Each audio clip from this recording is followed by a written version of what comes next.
Support for the production of Making a Chef comes from Methodist Senior Services, serving older adults with 12 campuses across the state, offering a range of options for housing and services to help elders transition into the next stage. Methodist Senior Services, celebration, innovation, and hope. And Blue Cross and Blue Shield of Mississippi, encouraging wellness through personal engagement and access to quality health care. Because it's about you, your health, and your life. More information is available at bcbsms.com.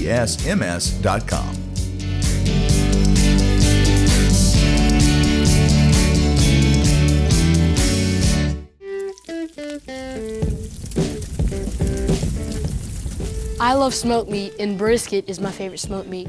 So I decided to try to make brisket for myself. I've never made it before. I always wanted to cook new things.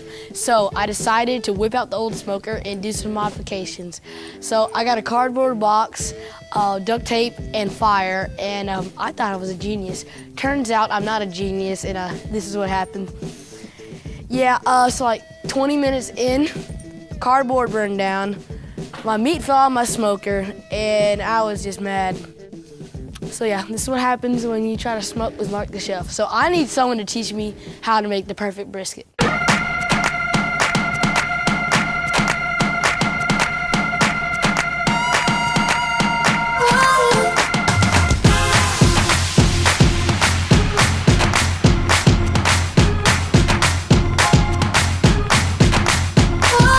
Oh wow, that's amazing.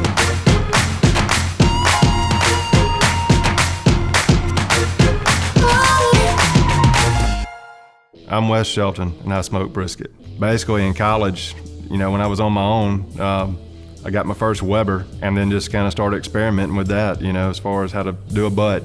By trial and error, we figured out finally how to do brisket on our big pit as well. That's kind of where it's all come to.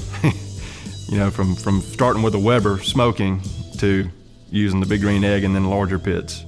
So Mr. Wes, I love cooking brisket, but past 2 or 3 times I have not been able to get a good brisket. So is there anything you can show me to make a perfect brisket? Well, let's start from the beginning. What we're gonna do here is we're gonna take our brisket and we're gonna trim it up, and then we're gonna season it. And we're gonna use 2 simple things, salt and pepper. Perfect, yeah. So what I want you to do is let's look at the brisket, let's take a look at it. So we've got some hard fat down here that we want to get removed. So then we've also got some fat cap here, and we want to kind of take that down to 1/4 inch. Yes, to make even thickness around, yeah. Exactly, so we want to kind of just trim this thing up. If you like, let's get started. So the big thing is right here, we just talked about it. This big fat piece of fat right here. So we're just gonna take our knife, and if you get too much meat, that's not the end of the world. We just want to get this big hard piece trimmed up. Just any of this hard fat. So just take the knife and just kind of take a little bit off this, and we'll work our way over here. So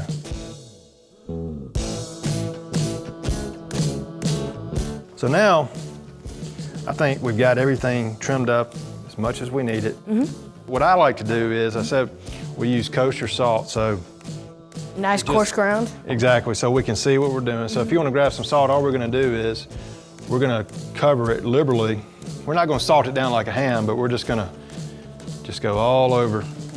Now, I think the key to barbecue is, and what people don't do, is add enough salt. Yes, salt enhances flavors. I mean, this is, I'm just guessing, 10, 12 pounds. Yeah. It needs a lot of salt. The outside looks like it's over-salted, but it'll penetrate some on the inside. Exactly, so you can kind of pat that in. Yeah. Now, the other thing I think about brisket is the pepper. We're gonna coat this in pepper. So if we run out, we have more. It's gonna turn black, so we don't wanna see the brisket. So basically now we're gonna flip this over, and oh wow, look at that. Beautiful piece of meat. What we put on there is gonna just kind of get pressed in. So we're gonna repeat the process again with our kosher salt. But you can see this is totally coated. We can't even hardly see the brisket anymore. Now we're ready to put it on the pit tomorrow. All right. We'll let everything kind of marry up overnight and just kind of sink in. Yeah. And then we'll pick up tomorrow and we'll put it on the pit, and then we'll talk about the rest of the fun. Perfect. The first challenge of a brisket is seasoning it. Then the next thing is, with any pit, is to keep an even temperature. So you're gonna set your desired temperature, whether it be 225 or 250. It takes a little time And speaking of time, time is just a relative thing when it comes to barbecuing. We're gonna say it takes about 4 hours. That doesn't mean it's gonna take 4 hours. It just means in about 3.5 hours, we need to start checking our temperature. Temperature is the most important thing. We don't wanna be under, which is easy to do, but in the case of brisket, we don't wanna be over. If you go over 204, you run the risk of it becoming barbecue. We wanna slice our brisket. And if we have to shred it, that's not the end of the world, but that's not our goal. How long am I gonna cook this brisket? Well, what we're gonna do, we're fixing to put it on, and we're gonna let it cook for about 3 to 4 hours until we get an internal temp at 165. So if you'll grab the egg, go ahead and open that up, and we'll get to cooking. So we're gonna put that right in the middle. We've checked our brisket, it's at 165, so now we're gonna wrap. All right. So let me grab that off the egg. Any particular reason why you wrap? Well, it's also known as the Texas crutch. So what we're gonna do is we're gonna wrap it up, keep it in its own juices, keep any moisture from coming out. And you can see we've got a nice crust on here. Mark, why don't you go ahead and wrap it for us? All right. Get it good and tight, and we're gonna wrap it again one more time.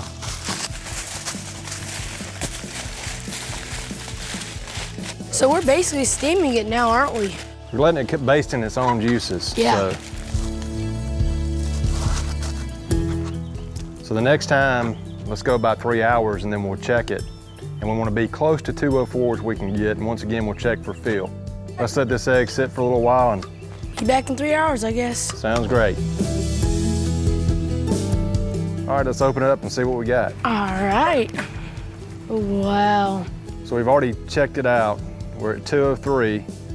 Everything feels right. Mm-hmm. A little soft, a little firm. So we're gonna take it off Oh, wow. and we're gonna That's transfer juicy. it to this towel. So if you'll wrap it up, it's kind of like, Any particular reason why you use a towel, or is it just just easy? kind of keep it warm. Yeah. And we're gonna stick it in this cooler and let it sit for about an hour. Oh, okay. Makes a good place to rest. That's right, it'll rest and then we'll take it out, put it on the cutting board, and then we'll slice it up. Perfect. You ready Can't to do wait. it? All right. When going to the grocery store, I recommend a 13 to 15 pound brisket. Have a smaller piece of meat. We're gonna get that at 204 a lot quicker, so I would say use a large piece of meat. All right, Mark, we let it rest in the cooler for an hour. Now it's been resting on the cutting board for about 30 minutes, so let's open it up and see what we got. I'm ready for this. Oh, wow. There we go. That looks awesome. That bark is amazing. That's just, See how it jiggles? That yeah. means it's done right. There we go. Let me set this out of the way real quick. So Mark, here's the thing about slicing a brisket. You've got different muscles going different directions. So this part right here is called the flat. Yeah. And then we talked about it earlier, it works underneath the point. Yeah, so you have to cut him. So we're gonna cut against the grain. Now Yeah, you could, against the grain of that one. so you could simply slice this away until you see the grain shift. Yeah. And then you turn the whole piece of meat the opposite direction and slice more. Yeah. What I like to do is, I like to find the sweet spot Oh, I see. and go ahead and it. separate. Yeah. So now, Wow. Oh, we got 2 pieces of meat. wow. That's amazing. We'll go ahead and slice this flat. And you want to slice this super thin. I can just see the juices seeping out of it. Oh, We got some great color. nice smoke ring around it. Exactly. Now we've got the point, which is my favorite part because it has plenty of fat on it. Yeah, I see all that fat. My goodness, that's so juicy. It's just falling out. I have to try a little bit. Go ahead and take a bite. What do you think? That's awesome. I mean, I can taste that black pepper. Nice little bite to it. So now let's take your plate. I can taste the smoke and the hickory in it. Adds a nice little depth of flavor to it. And we only use 2 things. Yep, salt and pepper. I mean, doesn't need anything else. Oh, so I see the difference. I mean, this one is a little drier, and this one's so much more moist. Thank you, Mr. West. I mean, I had a great time learning how to cook brisket. I guess really the main points of all of this experience is trim up your beef really well, maintain the perfect temperature, and then have a lot of patience, and also use plenty of salt and pepper. Mark, I had a great time here with you today. Thanks for having me in your kitchen. Now let's eat the brisket. Oh yes, sir, I can't wait. Dig in.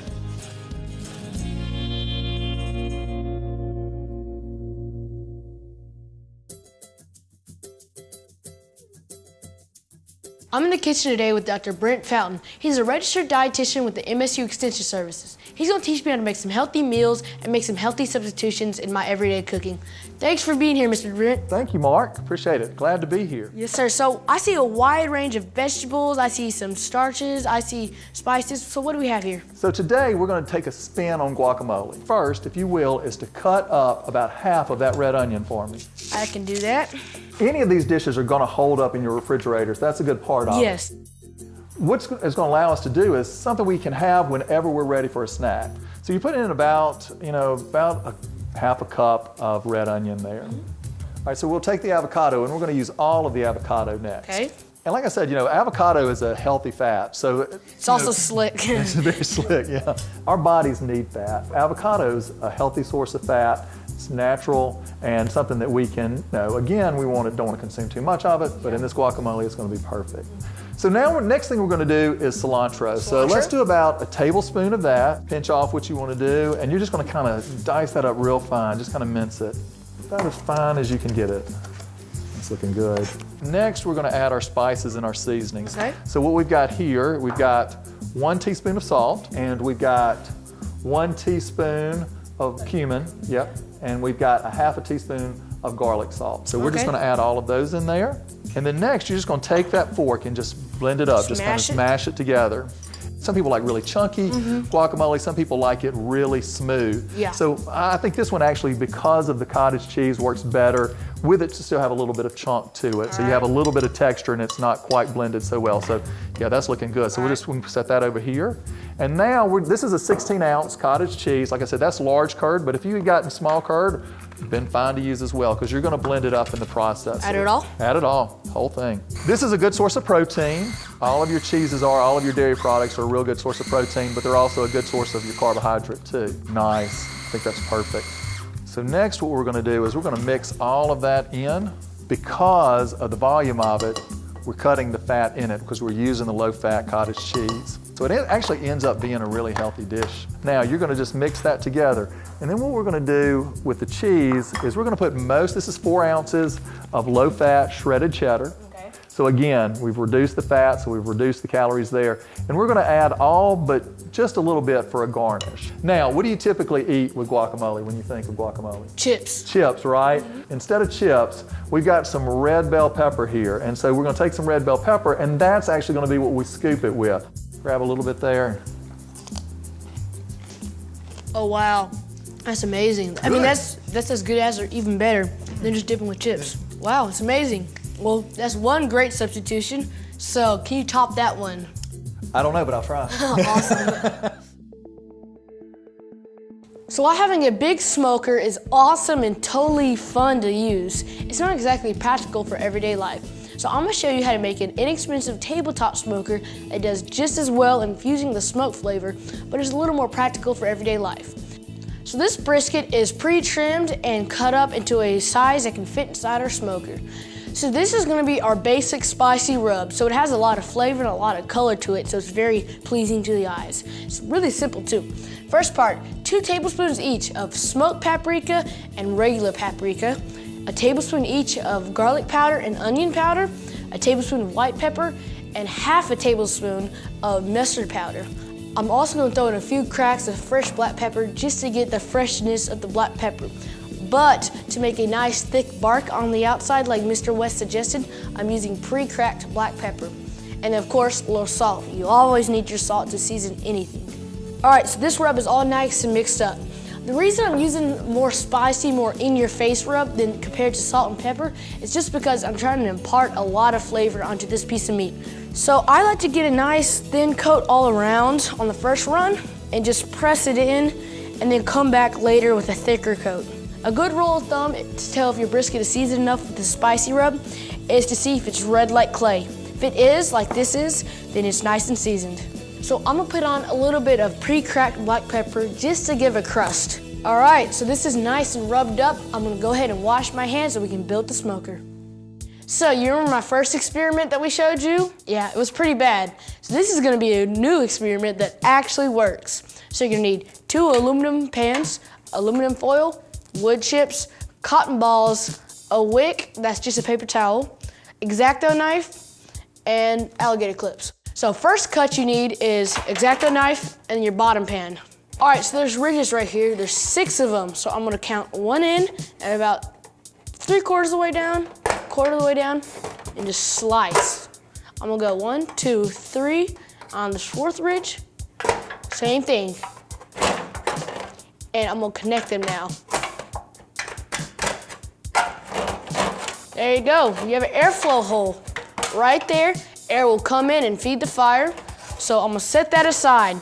So now to the top pan, very simple indeed.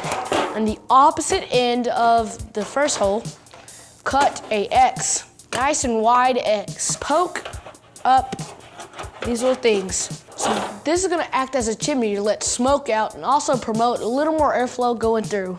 So I'm gonna set that aside again. And here's the bottom piece. I'm using hickory wood chips. Wood chips burn a little quicker than some other things such as pellets or whole logs, but they're very convenient and you can find them pretty much in any home improvement store. So I'm gonna lay a few down. Not a ton, so just kind of arrange them in a line and put your wick in. This is just a plain old paper towel we use as a wick to be able to reach in and light it better. So feed it through the hole. Leave just a little out, and you're good. And so along the end, all the way up to the paper towel, place 2 or 3 cotton balls on it. Grab hickory chunks, and then lay them on top of everything. Make sure you leave the cotton balls exposed to air so they don't smother. All right, so that looks good to me. So I'm gonna place the cotton balls again on top. Next part, to make sure you don't have any flare-ups and it burns the bottom of the brisket, aluminum foil. This is just single layer, it's not heavy-duty aluminum foil. Place it lengthwise and cover the wood. Might take you a few times to adjust it to make sure you don't cover up the air hole. All right, so that looks good to me. I'm just gonna poke a few holes in the top to let the smoke rise up better. On top of this aluminum foil, we have just a $1 sheet tray right here. It's a half sheet pan, and so you place it on top. Once you situate it, let's go grab the brisket. This will be able to support it, so just be careful with it. And so, opposite end of the airflow, put this hole right there. Just take some alligator clips and lock it down on all 4 sides. All right, guys, that's it. Let's go outside and light it. So as you can see, we're now outside. Here's our smoker with the meat in it on top of 2 bricks, just so I don't burn the table. Just take a stick lighter or a lighter or matches or whatever you have and light it. All right, now just watch it for a few minutes. Make sure it lights and smokes. Yeah, it's not working. So the fire died because the wind's a little strong today. So I just have one of these wax cubes. They come in a pack of 24 at the home improvement store. They're $2 to $3. Place it right on top of the paper towel and light it. Now that the fire's lit, we're gonna put a double layer of aluminum foil on top of it. Go ahead and assemble the smoker just as before and you're ready to go. I'm gonna let it smoke for about an hour to an hour and a half to infuse a nice smoky flavor into it. This has been smoking for about an hour and a half, and now it's time to transfer to a pot and take it back up to the kitchen. Oh wow, see, it's developed a little bark to it. It's a little cooked, but still a lot of cooking to go. Looks amazing. I know this is a pink pot, but I actually like the color, and it's my mom's, and for Pete's sake, it's a Le Creuset. You can't go wrong with those, so get over it. Oh wow, look at that. Ooh, the fat started to render. It smells amazing. Wish y'all could smell this. Transfer it to the pot. Let's head back up to the kitchen. So we made it back to the kitchen and we have the brisket, and this thing looks amazing. I'm gonna cook it in a 350-degree oven for 1 hour uncovered with a little bit of beef broth. And so the reason I'm using beef broth is just because I don't want the brisket to dry out. It provides a lot of moisture and flavor to the party. So I'm not gonna use a whole lot. I'm just gonna use probably 1/4 of a can right now, just get a little bit. All right, time to put it in 350-degree oven for 1 hour. Then after that 1 hour, decrease it to 300 degrees, pour the rest of your can of beef broth in, put the lid on, and let it cook for 2 hours until it's done. So we're back in the kitchen with the briskets resting. My friend Jay Reed here is a local food writer and blogger around town, and he's gonna help me make quick pickled onions and test out these delicious briskets. So Mr. Jay, I need some help making stuff because I have to cut up onions. Can you help mix everything up? But before you do that, please name off all the spices you can. All right, well, I know this is a mustard seed. That's your black peppercorn. Yep. Looks like paprika. Smoked paprika. Probably smoked, okay. Yep. And that's dill. That's dill. And that's just like some granulated garlic. Perfect. And that could be sugar or salt. It's sugar and salt, just to get a bunch of flavor into it. Gotcha. So can you go ahead and add just our vinegar? There's 3/4 cup of apple cider vinegar and 1/4 cup of white vinegar. Gotcha. So you can go ahead and mix in all the spices except for these whole spices. And so right now I'm just peeling and going to julienne this white onion. So Mr. West says he likes his brisket served on white bread and pickled onions. And so we decided to go ahead and try out his combination because, you know, he does know what he's talking about when it comes to brisket. He can cook. So one of the reasons why I chose this paprika is because it gives a nice color to it, and instead of making it just all white and a little plain and all that good stuff, it makes it very colorful. Oh yeah, that'll be great. And it's delicious. All right, that looks perfect. So go ahead and add in those whole spices, would you? All right, so that looks perfect, Mr. J. So I'm just gonna go ahead and add in these onions. Let's see how many that looks. Probably need a little more.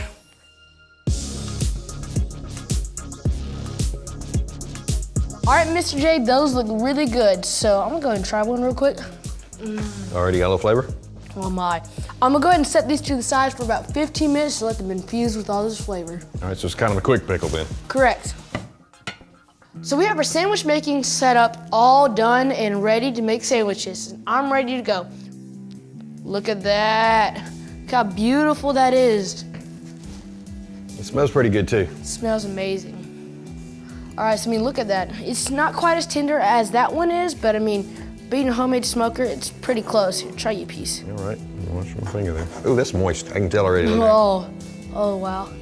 I gotta be honest, this is much moister than mine is. And maybe the length of cooking or the the juices it was sitting in, but whatever you did, this is tons moisture, tons more moist. I mean, I'm still surprised. It has a smoke ring on it. It's some pieces better than others, but you can see that light pinkness. So Mr. J, why don't you go ahead and grab 2 slices of bread and start dressing your sandwich? I'll cut it for you. Yeah. Let's get you 2 slices. Oh yeah, I was gonna get 2 Okay, slices. good. You don't need to worry about that. All right, so is that all you want? That'll do for this one. All right. I think I'll go ahead and make my own. You ready to try it? Let's go. Moment of truth. Absolutely. I'm a little messier than you. So I don't know about that. Meat and bite.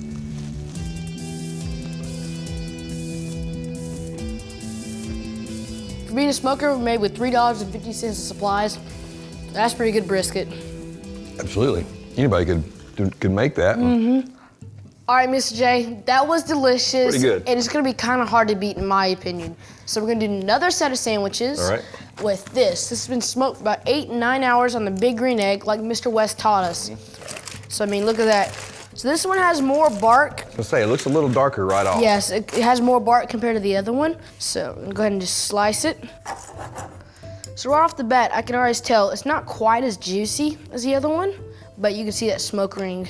The smoke ring is really clear. Yes. Not as moist, but still moist. So let's go ahead and make some sandwiches out of this. All right, First bite, you ready? I'm ready. Let's see. This one makes a better sandwich. I would agree. Really good sandwich. Maybe with a little barbecue sauce on top, just moisten it right up. Be delicious. So I'll take this one home. And So what do you think of these 2 brisket options, Mr. J? I think they're both great. The different rubs, I mean, they're both good. The moisture content was a slightly different, but it didn't make enough difference to make me not want to eat the whole thing. And I'm more a pulled pork kind of guy. I went to Texas on a trip and decided to get brisket because I knew that was the Texas thing, and I was overwhelmed. And so now even here in Mississippi, when I go to a place that has brisket, I'll order it a lot of times, and I make it at home too. I agree. I mean, brisket, ribs, and pulled pork are probably my 3 favorite barbecued meats. And, you know, I gotta say, if you get brisket right, it's kind of hard to beat it. That's for sure. Thanks for stopping by, being my taste tester, and being my critic. I had a whole lot of fun with you, Mr. J. Absolutely, anytime. Yes, sir. There you have it. That's 2 awesome ways to make brisket.